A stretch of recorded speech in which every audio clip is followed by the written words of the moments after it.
नवरात्र पर्व के आखिरी दिन आज देश भर के मंदिरों से लेकर दुर्गा पंडालों में श्रद्धालु लगातार माता रानी के दर्शन के लिए पहुंच रहे हैं। महानवमी के अवसर पर आज मां दुर्गा के 9वें स्वरूप मां सिद्धिदात्री की पूरे विधि विधान से पूजा अर्चना और आरती की गई। नवमी तिथि पर कन्या पूजन और हवन का विधान भी किया गया। मान्यता है कि मां सिद्धिदात्री की आराधना से जीवन में सिद्धि, सफलता और सुख समृद्धि की प्राप्ति होती है। नवमी तिथि के बाद ही पारण कर नवरात्रि के व्रत का समापन होता है। नवरात्र में मां दुर्गा को प्रसन्न करने के लिए तरह तरह के आयोजन देखने को मिलते हैं। गुजरात के गांधीनगर के रूपाल गांव में महाअष्टमी की रात को पल्ली भरने की परंपरा पूरे भक्तिभाव से निभाई गई। इस दिन पल्ली यानी माता रानी का रथ मंदिर से निकलकर गांव के 27 चौकों से होकर गुजरता है। इस दौरान पल्ली पर 20 करोड़ रुपए से ज्यादा मूल्य के लाखों लीटर घी से अभिषेक किया गया। हर साल की तरह इस बार भी बड़ी संख्या में श्रद्धालु पल्ली के इस आयोजन का हिस्सा बने और माता रानी के दर्शन कर धन्य हुए। पल्ली में चढ़ाए जाने वाले गाय के घी को एक ट्रैक्टर ट्रॉली में भरकर गरीबों में बांटने की परंपरा है। मान्यता है कि इस पल्ली परंपरा को पांडवों ने शुरू किया था।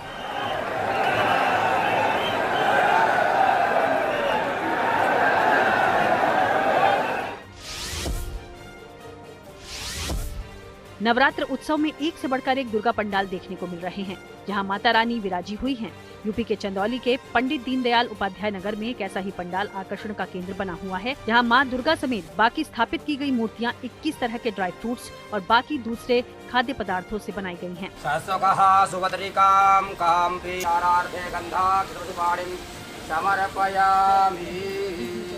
पर्यावरण को ख्याल में रखते हुए सभी मूर्तियां इको फ्रेंडली थीम पर बनाई गई हैं। इन मूर्तियों में काजू, किशमिश, बादाम और पिस्ता जैसे ड्राई फ्रूट्स के साथ साथ सूजी, मूंगफली, चाय पत्ती, सरसों और अलसी जैसे खाद्य पदार्थों का उपयोग किया गया है।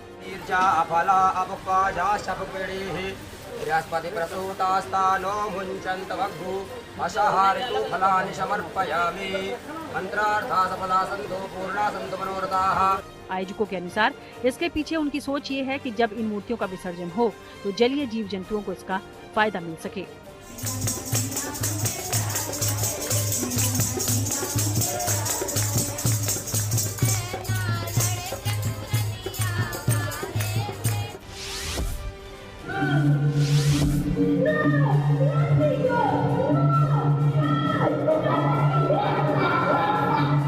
नवरात्र उत्सव में जगह जगह लोग रामलीला का भी पूरा आनंद ले रहे हैं।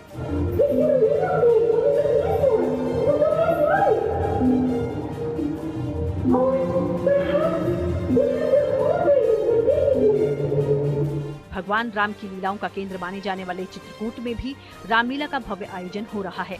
इस उत्सव में न सिर्फ देश की नामचीन रामलीला मंडली अपनी कला का प्रदर्शन कर रही है, बल्कि इंडोनेशिया, ताइवान और मलेशिया जैसे देशों की प्रसिद्ध रामलीला मंडलियां भी राम की मानवीय लीलाओं का मनोहारी प्रदर्शन कर दर्शकों को मुग्ध कर रही हैं।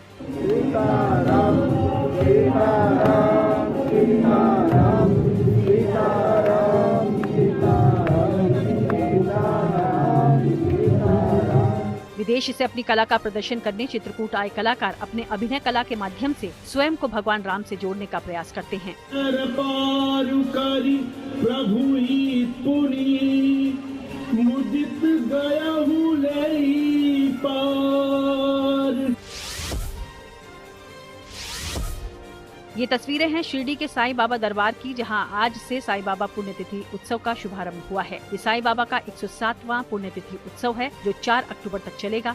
इस उत्सव के शुभारंभ पर विशेष पूजा अर्चना और आरती हुई। 4 दिवसीय इस उत्सव के लिए पूरे मंदिर परिसर की भव्य सजावट की गई है, जिसका कोना कोना रोशनी से सराबोर है। इस उत्सव का हिस्सा बनने के लिए बड़ी संख्या में श्रद्धालु पूरे श्रद्धा भाव के साथ शिरडी पहुँच रहे हैं।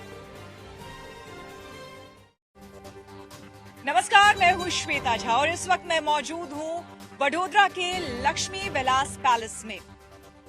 नवरात्र का 9वां दिन और मां सिद्धिदात्री की आराधना पूरे देश में की जा रही है, लेकिन वडोदरा की बात अगर की जाए तो यहाँ की बात ही कुछ अलग है, यहाँ के रंग ही कुछ अलग है। खास करके आज जिस ग्राउंड में मैं मौजूद हूँ, लक्ष्मी विलास पैलेस, यहाँ पर हेरिटेज गरबा किया जाता है।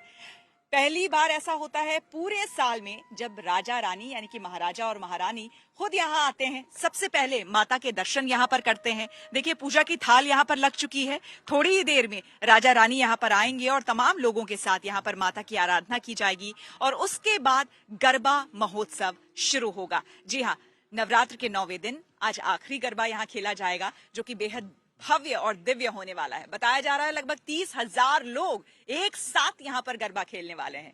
नजारा कितना अद्भुत होगा आप समझ सकते हैं। तमाम तस्वीरें हम आपको दिखाएंगे, लेकिन उससे पहले आपको बता दें पूरे देश में आज मां सिद्धिदात्री की आराधना की जा रही है। सुबह से ही मंदिरों में कतार लगी हुई है भक्तों की। ऐसे में आज नवमी की पूजा के बाद कल दशहरा का त्योहार पूरे देश में धूमधाम से मनाने की तैयारी पूरी हो चुकी है। आइए देखते हैं।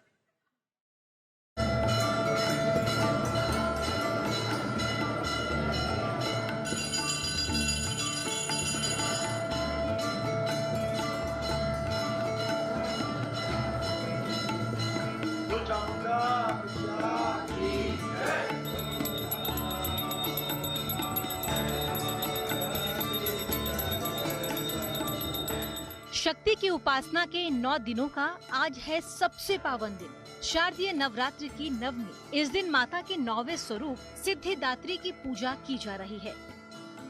माँ सिद्धिदात्री अपने भक्तों को सिद्धियों का वरदान देती हैं। आज ही के दिन कन्या पूजन भी किया जाता है।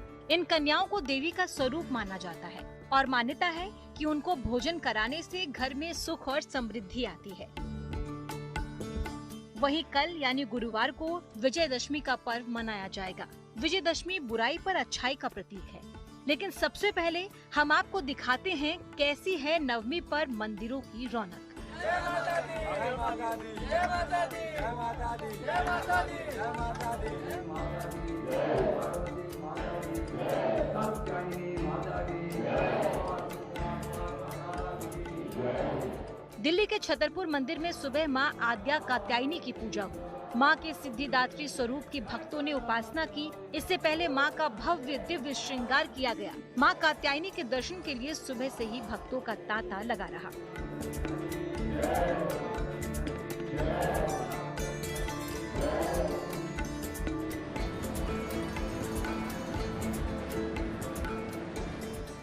प्रयागराज के अलोपी देवी के मंदिर में भी भक्तों का तांता लगा रहा। अलोपी देवी एक सिद्धि पीठ है, जहां नवरात्र में आम दिनों के मुकाबले भक्तों की बहुत भीड़ दर्शन को पहुंचती है। मान्यता है कि महागौरी की उपासना से जीवन की सभी बाधाएं दूर होती हैं, घर में शांति और समृद्धि आती है।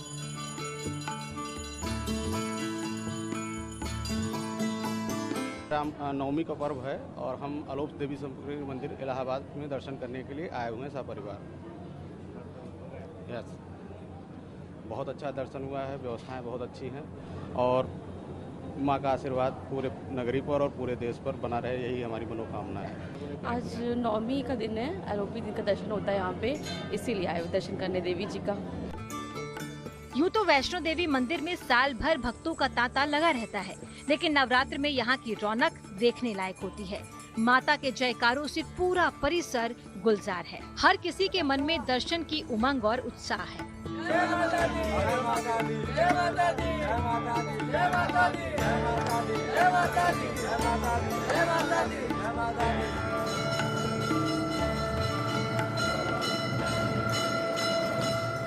वहीं गुजरात की बनासकांठा में अंबाजी मंदिर में सुबह माता की मंगला आरती हुई।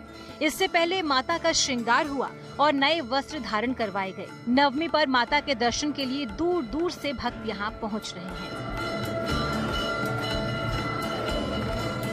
हम लोग यहाँ पर रोज दर्शन करने आते हैं मेरी सहेलियों के साथ, और आसो की नवरात्रि और चैत्री नवरात्रि की आरती करने आते हैं। गुजरात के गांधीनगर में महाअष्टमी की रात को घी की नदियां बहीं। रूपाल गांव में हर साल पूरी श्रद्धा और उत्साह के साथ पल्ली का आयोजन होता है। ये परंपरा पांडव कालीन है। लाखों लोग दूर दूर से पल्ली के दर्शन करने आते हैं। इस दौरान पल्ली पर लाखों लीटर घी का अभिषेक किया गया, जिससे गांव में घी की नदियां बहती नजर आई। बताया गया कि यहाँ हर साल माता की पल्ली पर 20 करोड़ रुपए से ज्यादा का घी चढ़ाया जाता है। रूपाल गांव में जो पल्ली का अवसर है वरदायिनी माता जी का, वो पांडव काल से चालू है। वो हमारे गांव में वर्षों पूरी परंपरा है। वो हमारे गांव में से पल्ली वाला वास है, उसमें से वो पूजा विधि होती है बंधाणी परिवार से। उसके बाद हमारे गांव में जो पूरे 27 चौक है, वहाँ चौक में घूमती है और सुबह होते ही हमारी वरदाई माता का मंदिर है, वहाँ मूल स्थान पे पल्ली पहुँच जाती है। श्री कृष्ण की नगरी मथुरा में माता के जयकारे गूंज रहे हैं। यहाँ चामुंडा देवी मंदिर में नवरात्रि पर विशेष आयोजन किए जा रहे हैं। इस मौके पर मंदिर में दर्शन पूजन के लिए भक्त पहुँच रहे हैं। शक्तिपीठ चामुंडा देवी मंदिर है। ब्रिज में एक ही शक्तिपीठ है। मथुरा वृंदावन के बीच में अंबगावन क्षेत्र में आता है ये स्थान। यहाँ पे सती के केस गिरे हैं, जो खंड हुए हैं शरीर के विष्णु भगवान के चक्र से। यहाँ पर केस पात है। सुबह मंगला आरती हुई है, उसके बाद में अब दोपहर में पंचामृत अभिषेक होगा, महासिंगार होगा, फिर आरती होगी बंगला बनने के बाद में। माँ की पूजा करने से सभी की मनोकामना पूर्ण होती है, जैसे कि पुत्र लाभ, धन लाभ, किसी को जैसी भी जिसकी परेशानियां सब माँ सुनती है, उसकी आराधना और पूर्ण करती है, आशीर्वाद देती है। हरि की नगरी हरिद्वार में वैष्णो देवी के पावन धाम में सुबह आरती हुई। हरिद्वार में गंगा स्नान के लिए पहुंचे भक्त मां वैष्णो की आरती में शामिल हुए। यहाँ पे माँ भगवती 3 देवी के रूप में विराजमान है, महालक्ष्मी, महाकाली और महासरस्वती के रूप में। ठीक इसी प्रकार से जम्मू में भी है लक्ष्मी, काली, सरस्वती। वहाँ पे पिंडी दर्शन है और यहाँ भगवती का स्वरूप दर्शन के रूप में आप दर्शन कर रहे हैं। भगवती का निरंतर जो है अभिषेक होता है और सुबह भगवती की आरती पूजन होता है। माँ भगवती का अभिषेक होता है। माँ भगवती का पूर्ण रूप से नित्य श्रृंगार होता है और उसके बाद प्रातःकालीन, सायंकालीन जो आरती है वो निरंतर चलती रहती है। नवमी सिर्फ साधना का ही नहीं बल्कि माँ की अनुकंपा पाने का सर्वोत्तम अवसर है। माँ सिद्धिदात्री की कृपा से भक्त के जीवन में सुख, समृद्धि, शांति और सिद्धियों का वास है। Bureau report, good news today.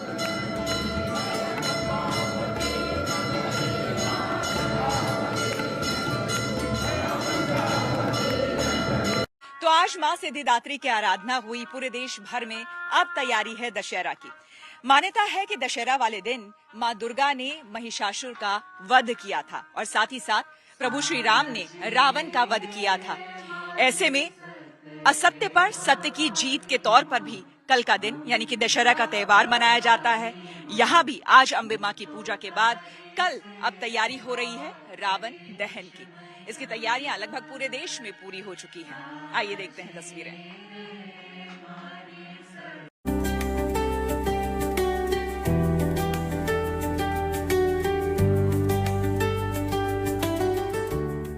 Navratra के 9वें दिन मां सिद्धिदात्री की पूजा अर्चना के बाद विजयदशमी की तैयारियां हो रही हैं। गुरुवार यानी कल विजयदशमी के दिन रावण के पुतले का दहन होगा, जिसका इंतजार लोगों को साल भर रहता है।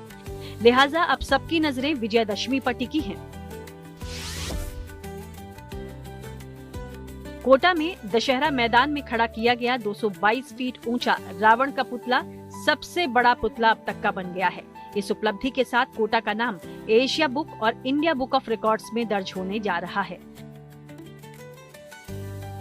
कोटा का ये दशहरा पर्यावरण संदेश भी देगा। रावण के इस पुतले में 15,000 ग्रीन पटाखे और 25 रिमोट कंट्रोल सिस्टम लगाए गए हैं। यानी पुतला दहन के वक्त आतिशबाजी पूरी तरह से ग्रीन तकनीक पर आधारित होगी।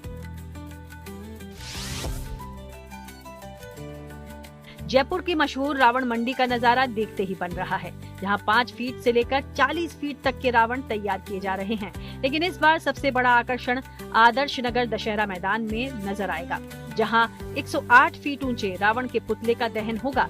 करीब 5 टन वजन वाले इस रावण को तैयार करने में 25 से 30 कारीगर दिन रात मेहनत कर रहे हैं।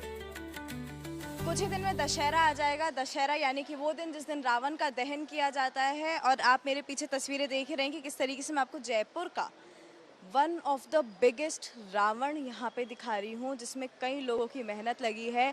और कितनी मेहनत से रंगों के साथ, लाइट्स के साथ ये बनाया गया है, ये मैं आपको दिखा रही हूँ। करीब करीब 108 फीट का ये रावण है, जिसका वजन 5 टन से ज़्यादा है। इस बार पुतलों में खास तौर पर आकर्षक लाइट्स लगाई गई हैं, जो दहन के वक्त उसे और भव्य बनाएंगी। तकनीक के इस्तेमाल के कारण ये रावण दहन बेहद खास रहने वाला है। कोटा ही नहीं बल्कि हरियाणा के पंचकूला में भी 180 फीट लंबा रावण का पुतला तैयार किया गया है। इसके साथ ही मेघनाद और कुंभकर्ण के 100 फीट के पुतलों को बनाया गया है और इसकी लागत 50 लाख रुपए बताई जा रही है। पंचकुला, हरियाणा और अगर पंजाब की बात करें तो सबसे ऊंचा रावण दहन, रावण का जो ये पुतला देख रहे हैं ये पंचकुला सेक्टर 5 के अंदर है।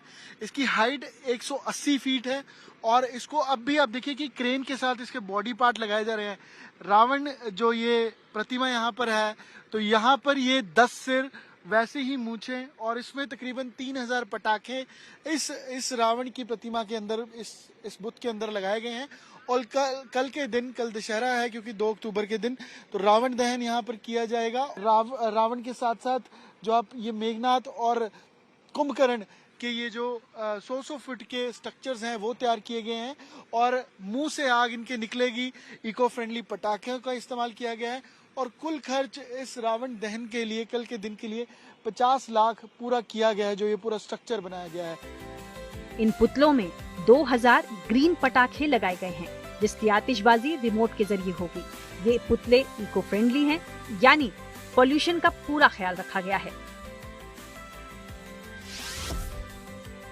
दिल्ली के रामलीला मैदान में 65 फीट का रावण का पुतला तैयार हुआ है। इस बार पुतले का दहन बॉलीवुड एक्टर बॉबी देओल करेंगे। वहीं रावण का पुतला बनाने वाले कारीगर ने चुनौती दी है कि अगर दिल्ली में उससे ज्यादा सुंदर पुतला किसी ने बनाया है तो वो उसे 11,000 रुपए इनाम देगा।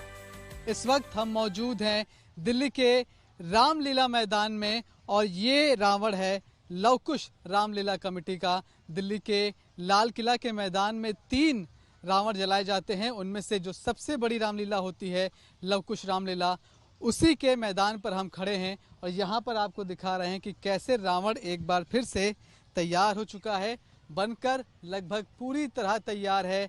आज रात को इसके हाथ पैर सब कुछ जोड़कर पूरी तरह से खड़ा कर दिया जाएगा। इस बार ये रावण लगभग 65 फीट ऊंचा बनाया गया है, जबकि मेघनाथ और कुंभकर्ण का साइज उससे 5 फीट छोटा, लगभग 60 फीट के आसपास होगा। मध्य प्रदेश समेत राजधानी भोपाल के 19 खास जगहों पर रावण के पुतलों का दहन किया जाएगा। इनमें सबसे पहले बिट्टन मार्केट के पुतले का दहन होगा।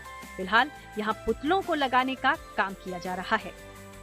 इस वक्त हम राजधानी भोपाल के सबसे पुराने दशहरा कार्यक्रमों में से एक बिट्टन मार्केट दशहरा मैदान में इस वक्त मौजूद हैं और यहाँ पे भी अगर आप देखें तो जो कारीगर हैं वो अंतिम चरणों की जो तैयारियां हैं उसे पूरा कर रहे हैं। रावण का पुतला बनकर पूरी तरीके से तैयार है, बस अब उसे खड़ा करना है यहाँ पर और उसके बाद रावण, कुंभकर्ण और मेघनाथ के पुतले जब यहाँ पे तन जाएंगे तो फिर 2 अक्टूबर की शाम को इनका दहन किया जाएगा।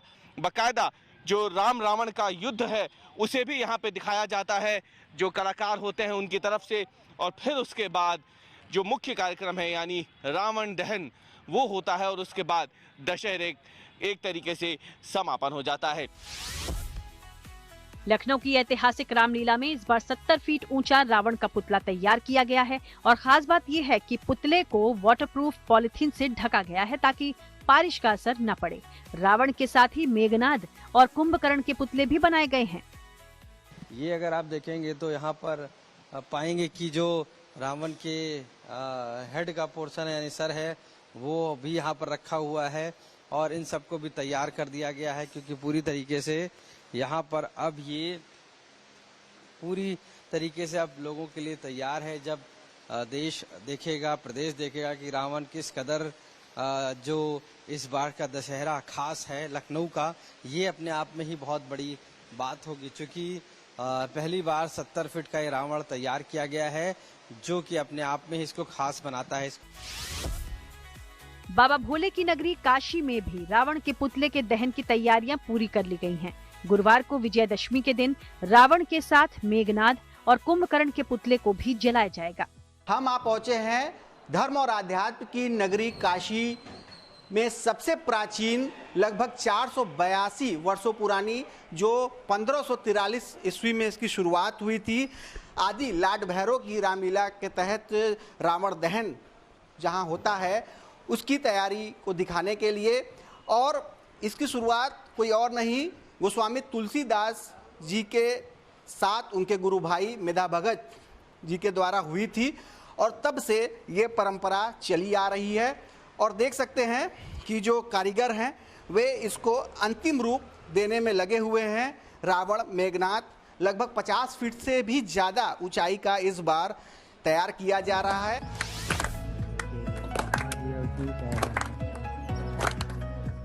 महाराष्ट्र में अकोला जिले के सांगोला गांव की ये परंपरा आपको चौंका सकती है, जहां पूरा देश दशहरा पर रावण का पुतला दहन कर विजयदशमी मनाता है। वहीं सांगोला में रावण को ग्राम देवता मानकर पूजा जाता है।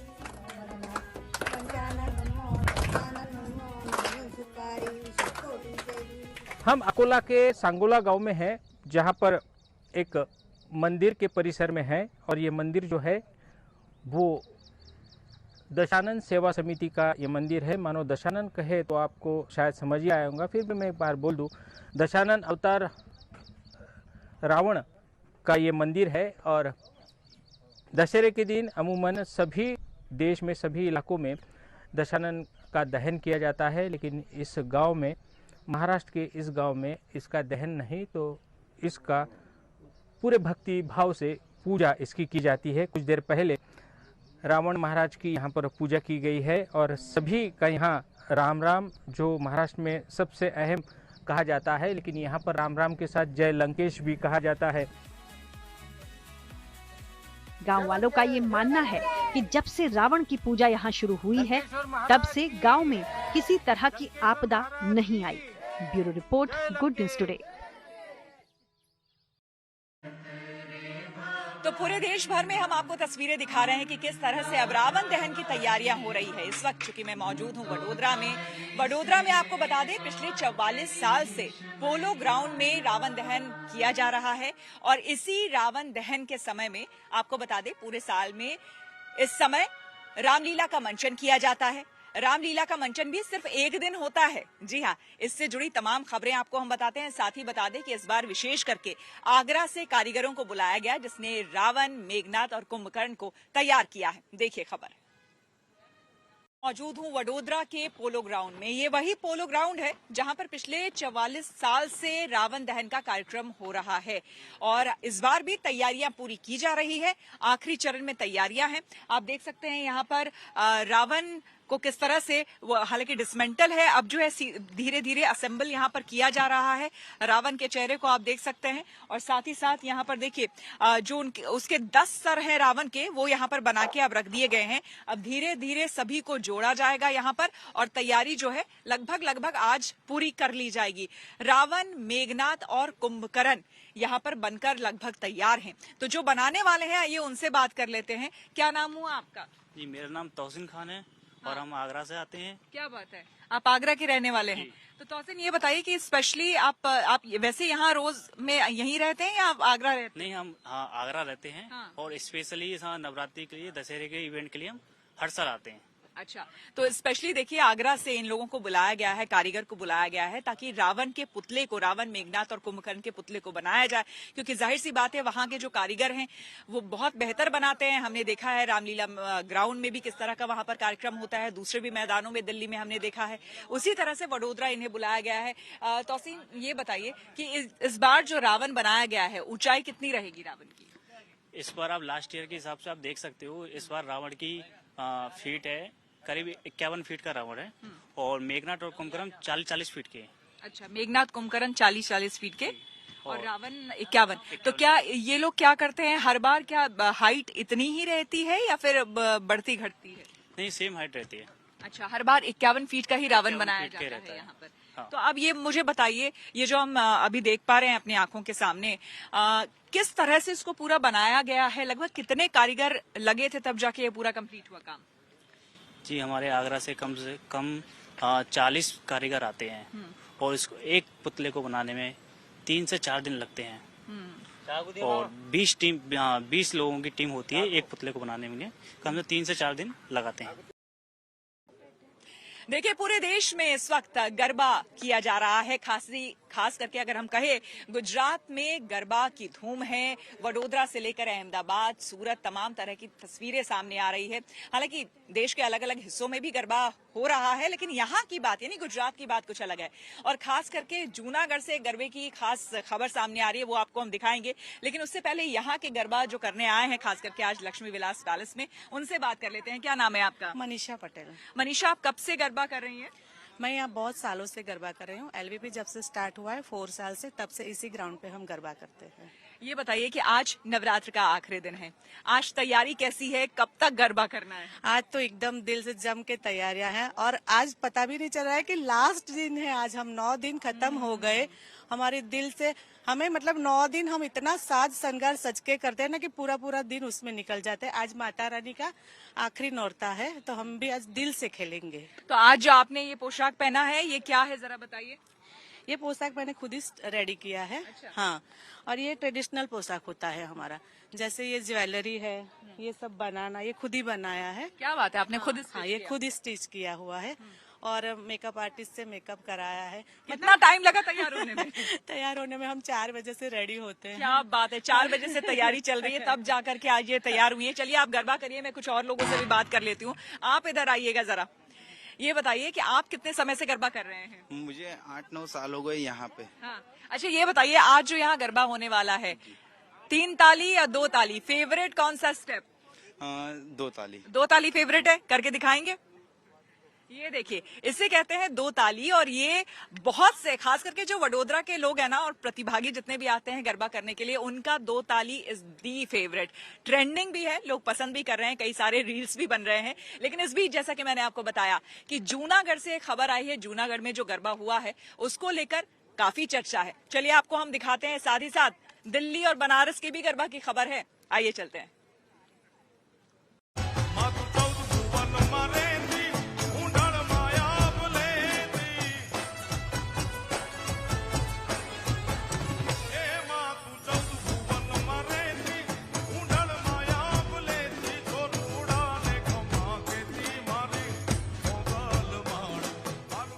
नवरात्र उत्सव के ये रंग गुजरात में जगह जगह देखने को मिल रहे हैं। यहाँ के लोगों में सिर चढ़कर बोलता है गरबा का रोमांच।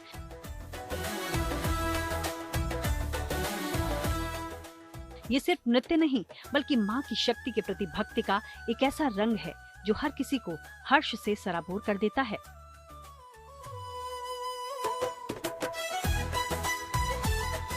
नवरात्र उत्सव में हर दिन गरबा की ये दिव्य छटा देखने को मिलती है। वडोदरा के वीएनएफ गरबा ग्राउंड में आयोजित गरबा में देशभक्ति का शानदार रंग देखने को मिला। यहाँ पारंपरिक गरबा के बीच ऑपरेशन सिंदूर को समर्पित गरबा भी दिखाई दिया।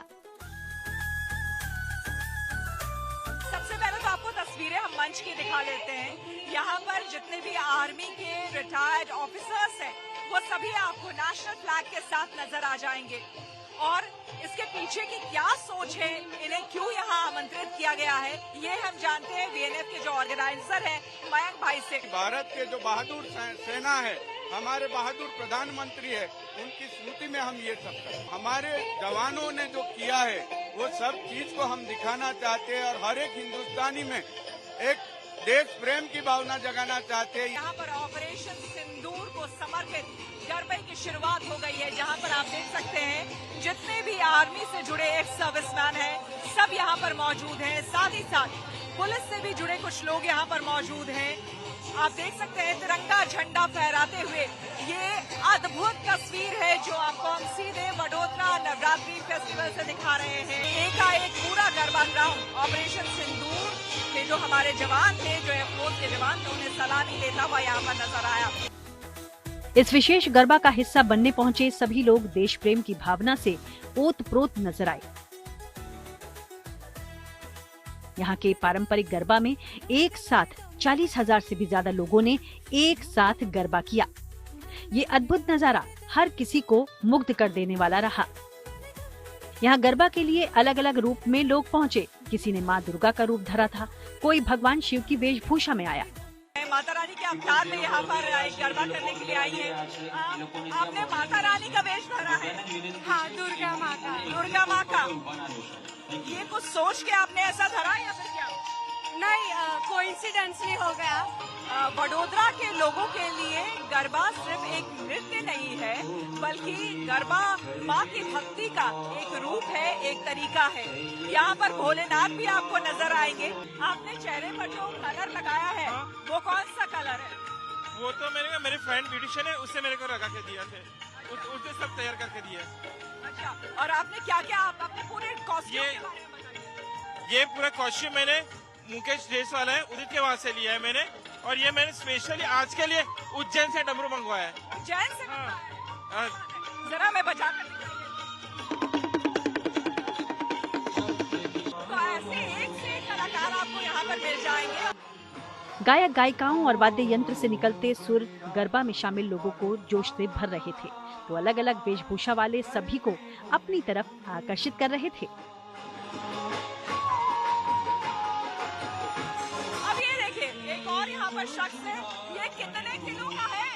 ये 10 किलो का। 10 किलो का। अंदाजा लगाइए, अभी गरबे की शुरुआत हुई है। 10 किलो का अगर ये है तो कैसे संभलेगा? अभी तो शुरुआत ही हुई है। और अपने जो कल्चर है उसको दिखाने के लिए, और ये परिवार के साथ हम लोग हर बार ये सेलिब्रेशन करते हैं हर गाने में सब।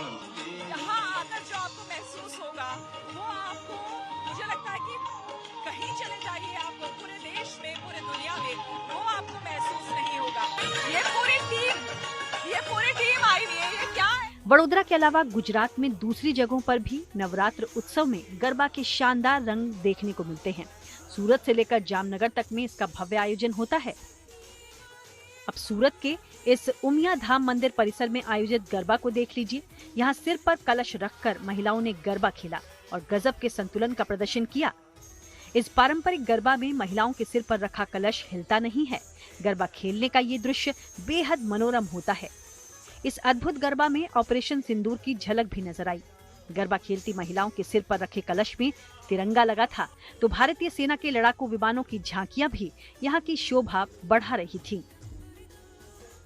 उमियाधाम मंदिर के इस प्रांगण में गरबा के साथ ही महाआरती की दिव्य छटा भी देखने वाली रही। यहाँ हजारों लोगों ने हाथ में दिया लेकर एक साथ माता उमिया की आरती की। यहाँ इस महाआरती के दौरान बड़ी बड़ी इलेक्ट्रिक लाइट को बंद कर दिया जाता है और अंधेरा कर दीपों से जब आरती होती है तो ऐसा लगता है जैसे सितारे टिमटिमा रहे हों। वडोदरा से श्वेता झा और सूरत से संजय सिंह राठौड़ के साथ bureau report, good news today. इस नवरात्रि पश्चिम रेलवे उन महिलाओं की शक्ति का जश्न मना रहा है जिनका योगदान उनके कार्यबल में लगातार बढ़ रहा है। खासकर मुंबई की लाइफलाइन कही जाने वाली लोकल ट्रेन हमारी सहयोगी विद्या ने मुंबई सेंट्रल EMU का शेड का जायजा लिया और वहां मौजूद रेलवे अधिकारियों से बात की।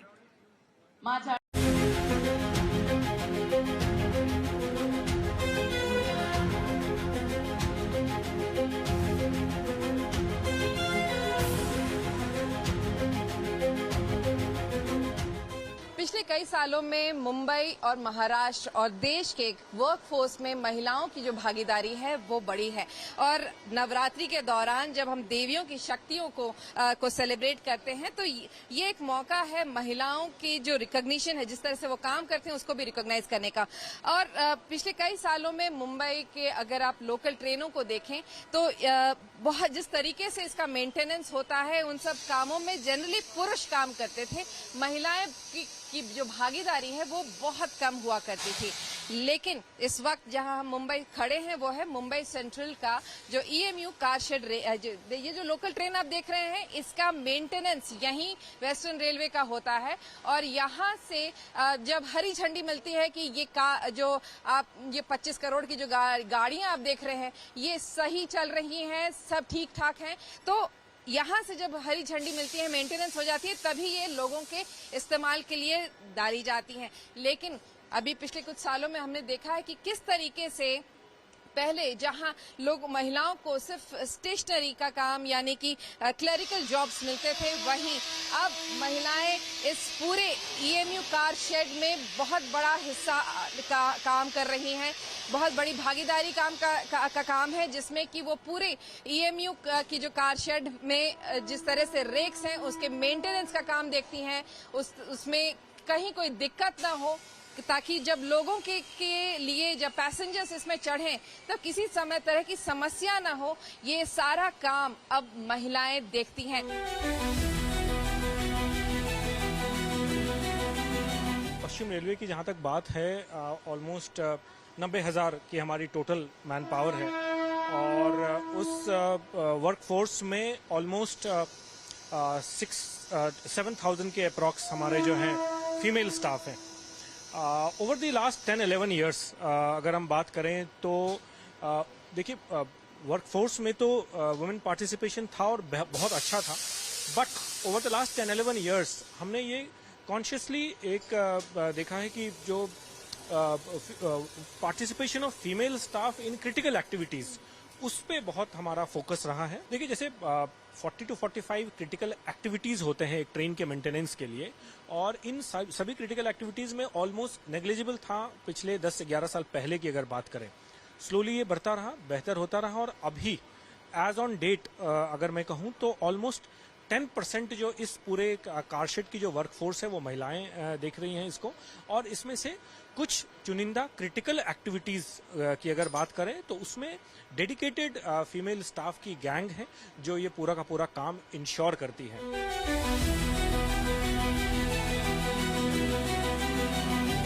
आपसे भी जानना चाहूंगी कितने अगर आप रेशियो देखें तो आज की तारीख में कितने पुरुष और कितने महिला हैं, और कौन से वो क्रिटिकल काम है जिसमें आपको लग रहा है कि महिलाएं ज्यादा अच्छा कर ले रही हैं? बेसिकली मैं कहूँ कि जैसे हम सेफ्टी पैरामीटर्स मेजरमेंट करते हैं उसमें महिलाएं बहुत बढ़िया काम कर रही हैं, बहुत प्रिसाइज काम कर रही हैं।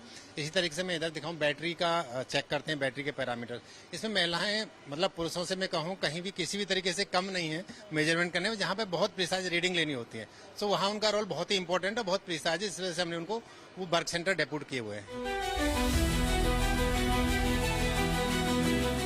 ये सारी महिलाएं जिस तरीके से काम कर रही हैं, आइए कुछ महिलाओं से भी बात करते हैं। मैम आप कितने सालों से यहाँ पर हैं?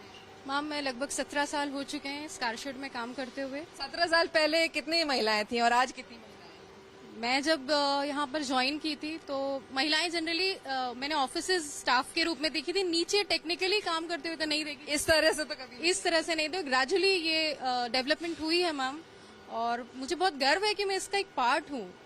मैं इस जीवन रेखा को चलाने वाली धड़कनों को जो संभालती हैं उसके पीछे मैं हूँ, मैं खड़ी हुई हूँ, और इनके साथ मैं बराबर इनको गाइड करना, इनका सारे काम को इंश्योर करना, वेरीफाई करना, क्रॉस चेक करना। हम 0.0% भी मिस्टेक या एरर अलाउ नहीं करते हैं ma'am. We are working toward the goal of a 0 error and 0 accident.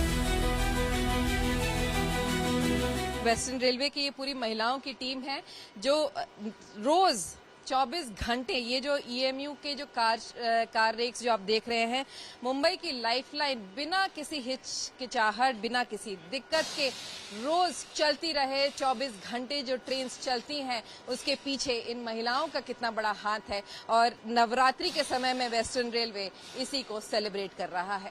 Cameraman Sachin Sawant के साथ विद्या, मुंबई। देखिए दुनिया भर के तमाम धर्मों में अलग अलग मान्यताएं निभाई जाती है। इसी कड़ी में नेपाल में नई कुमारी देवी के रूप में महज 2.5 साल की एक कन्या को चुना गया है। प्राचीन अनुष्ठान के तहत 2.5 साल की आर्यतारा शाक्य नेपाल की शाही जीवित देवी कुमारी बन गई है।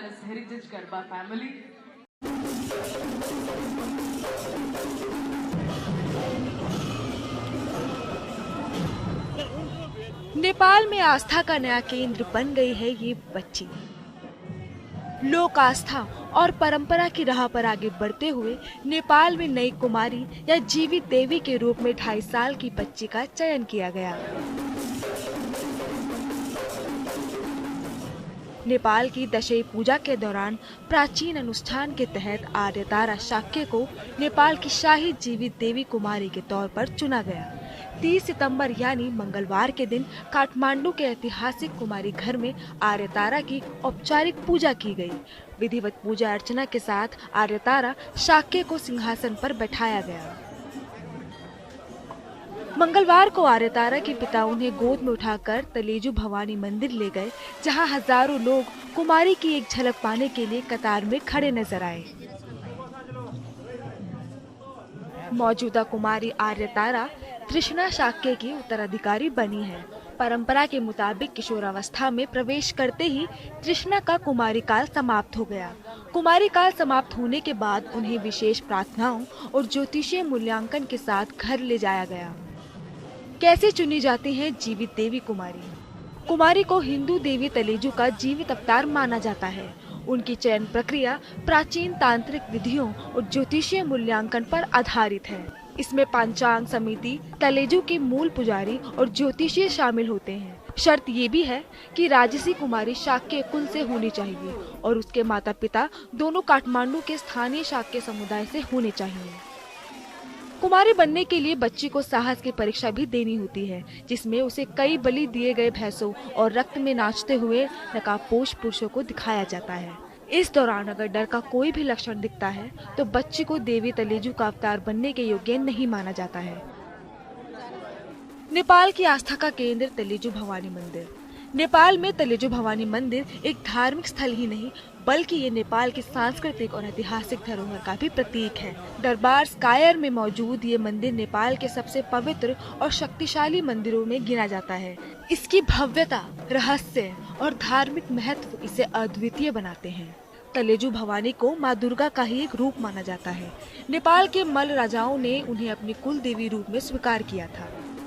शाही जीवित देवी कुमारी की पूजा हिंदू और बौद्ध दोनों करते हैं और वो राष्ट्रीय, सांस्कृतिक और धार्मिक जीवन में एक महत्वपूर्ण प्रतीकात्मक भूमिका रखती हैं। नेपाल की सदियों पुरानी परंपरा बाल देवी, कुमारी देवी बाहरी दुनिया के लिए करीब करीब अनजान है। मान्यता है कि कुमारी के दर्शन से सौभाग्य की प्राप्ति होती है। Bureau report, good news today. अगर आप गरबा ग्राउंड में हैं तो देखिए तमाम तरह के रंग आपको देखने को मिलेंगे। यहाँ पर 2 पार्टिसिपेंट्स आए हुए हैं। आपने लिखा है Uttarakhand the land of God और आपने पहनावा भी आपका वैसा ही है। क्यों जी? इसलिए कि हम गुजरात में हैं, लेकिन हम गुजरात का जो ये पैलेस हेरिटेज गरबा है, इसके अंदर हम हमारे देश के जो सभी राज्य हैं उसकी संस्कृति को हम यहाँ पे प्रेजेंट कर रहे हैं, इसलिए हमने ये गेटअप लिया है। और आईसीसी की T20 बल्लेबाजी रैंकिंग में अभिषेक शर्मा ने बनाया है वर्ल्ड रिकॉर्ड। जी हाँ, खेल जगत से जुड़ी ऐसी ही कुछ और खबरों को जानने के लिए आइए सीधे आपको लिए चले खेल चक्कर। आईसीसी की T20 बल्लेबाजी रैंकिंग में टीम इंडिया के अभिषेक शर्मा ने बनाया वर्ल्ड रिकॉर्ड। T20 रैंकिंग के 14 साल के इतिहास में वो सबसे ज्यादा रेटिंग पॉइंट्स वाले खिलाड़ी बन गए हैं। उन्होंने इंग्लैंड के डेविड मलान के 5 साल के जारी रिकॉर्ड को तोड़ दिया है। एशिया कप में श्रीलंका के खिलाफ मैच के बाद अभिषेक शर्मा का रेटिंग पॉइंट 931 गया था, जो अब तक का सबसे ज्यादा पॉइंट है। पिछले रिकॉर्ड डेविड मलान के नाम था, जिन्होंने 2020 में 919 पॉइंट्स हासिल किए थे। ताज़ा जारी रैंकिंग में अभिषेक शर्मा 926 पॉइंट्स के साथ पहले स्थान पर हैं। आईसीसी T20 बॉलिंग रैंकिंग में भी टीम इंडिया के वरुण चक्रवर्ती 803 पॉइंट्स के साथ टॉप पर हैं। इसके अलावा टीम रैंकिंग में भारत का पहला नंबर बरकरार है। 272 पॉइंट्स के साथ टीम इंडिया टॉप पर बनी हुई है। 266 पॉइंट्स के साथ ऑस्ट्रेलिया दूसरे पायदान पर और 257 पॉइंट्स के साथ इंग्लैंड तीसरे नंबर पर है। एशिया कप में भारत से लगातार हार का सामना करने वाली पाकिस्तान की टीम 233 पॉइंट्स के साथ इस लिस्ट में 7वें स्थान पर है। तो देखिए, हम भी अपने कार्यक्रम के आखिरी पड़ाव पर आ चुके हैं और वैसे भी नवरात्र का भी आज आखिरी दिन है। यहाँ पर तो गरबा फिलहाल हालांकि शुरू होने वाला है। अभी से हम कहेंगे भी नहीं कि शुरू हुआ है, क्योंकि थोड़ी देर में लगभग 30,000 लोग इस लक्ष्मी विलास पैलेस हेरिटेज गरबा में भाग लेने वाले हैं, जहाँ पर माता शक्ति की आराधना होगी, माँ अम्बे की आराधना होगी और स्तुति वहां से की जाएगी माँ अम्बे की। लेकिन इसी के साथ यहाँ पर मुझे रुकना होगा एक छोटे से ब्रेक के लिए। न्यूज पथ में फिलहाल मेरे साथ वडोदरा से इतना ही। देश दुनिया की तमाम पॉजिटिव खबरों के लिए देखते रहिए गुड न्यूज टुडे।